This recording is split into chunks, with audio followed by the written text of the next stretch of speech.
Drama serial मोहब्बत रेजा रेजा की आने वाली एपिसोड में क्या होगा? क्या ईसा सबाहत से अपनी मोहब्बत का इजहार कर पाएगा? क्या सबाहत की शादी हो जाएगी या नहीं? ये सब कुछ मैं आप लोगों को इस वीडियो में बताऊंगी। जैसा कि मैंने पहले ही आप लोगों को ये बता दिया था कि ईसा की माँ जो है वो ईसा की असल माँ नहीं है, बल्कि ईसा की माँ कोई और है, और ईसा की माँ जो है वो महज एक चाल चल रही है और इसीलिए ईसा के साथ है। आने वाली एपिसोड में आप लोग ये भी देखोगे कि जो सबाहत है उसके भाई की पढ़ाई जो है वो कंप्लीट हो चुकी है और उसको स्कॉलरशिप मिल चुकी है, और इस वजह से वो आउट ऑफ कंट्री जाएगा अपने सपने पूरे करने के लिए। और इसी बात पर जो सबाहत है उसकी शादी कंफर्म कर दी जाएगी, और जो ईसा है वो सबाहत के साथ अपनी मोहब्बत का इजहार करेगा। तो वहाँ पर जो सबाहत है वो ईसा को ये बोलेगी कि आपने बहुत देर कर दी, मेरी शादी तो कंफर्म हो चुकी है। वहीं पर जो ईसा है वो सबाहत को ये बोलेगा कि इस शादी को ख़त्म भी किया जा सकता है। मेरे अंदाजे के मुताबिक या तो ईसा सबाहत के माँ बाप से बात करेगा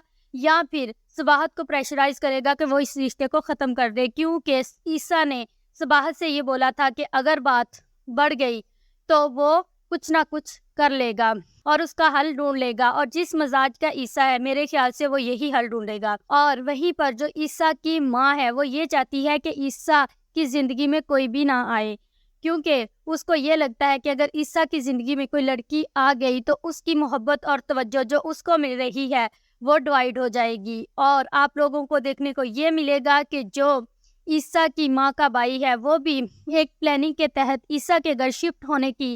तैयारी कर रहा है, और जो उसके भाई की बेटी है उसी को उसकी माँ जो है वो ईसा के लिए पसंद करेगी। लेकिन जब ईसा की माँ को ये पता चलेगा कि ईसा जो है वो एक लड़की को पसंद करता है तो उसकी माँ के पांव तलों से ज़मीन ही निकल जाएगी, और जो ईसा है वो अपनी माँ को ये सब कुछ बता देगा, और उसके बाद वो सबाहत से उसकी मुलाकात भी करवाएगा। और उसकी माँ जो है उन दोनों के प्यार, इनकी मोहब्बत को देखकर ईसा की माँ साफ साफ इस रिश्ते से इनकार कर देगी, और जो ईसा है उसके दिल में ये बात बैठ जाएगी कि मैं अपनी माँ की हर एक ख्वाहिश को पूरा करता हूँ, उसकी तवज्जो हासिल करने के लिए वो सब कुछ कर देता हूँ जो वो चाहती है, उसके एक इशारे पर सब कुछ करने के लिए तैयार हो जाता हूँ, और मेरी एक ख्वाहिश भी पूरी ना कर सकी और मेरी मोहब्बत के लिए उन्होंने साफ इनकार कर दिया। तो इस बात से कहानी में ट्विस्ट आ जाएगा और आने वाली एपिसोड और ज्यादा इंटरेस्टिंग हो जाएंगी।